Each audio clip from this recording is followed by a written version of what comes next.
oleh Bapak Moderator kepada MC. Kementerian Hukum dan HAM Provinsi Sulawesi Selatan bersama dengan Kementerian Agama Provinsi Sulawesi Selatan melakukan rapat koordinasi terkait penerbitan paspor haji. Koordinasi ini dilakukan untuk mengantisipasi adanya penerbitan paspor ganda atau penyalahgunaan paspor. Untuk tahun ini, Imigrasi Kelas 1 Makassar akan mendatangi langsung jemaah calon haji berstatus lansia atau beresiko tinggi yang ingin mencetak paspor haji, yang diantaranya berada di daerah Bone, Selayar, dan juga di Kabupaten Bantaeng.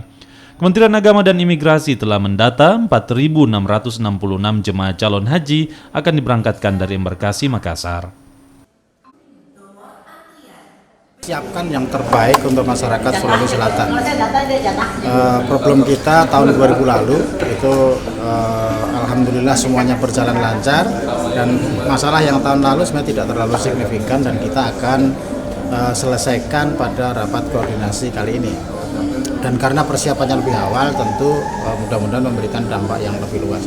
Intinya adalah kita sinergi, kolaborasi, transformasi pelayanan keimigrasian.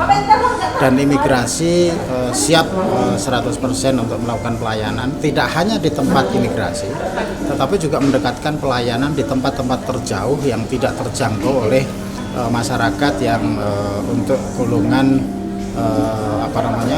manula yang dan sekaligus juga yang berisiko tinggi.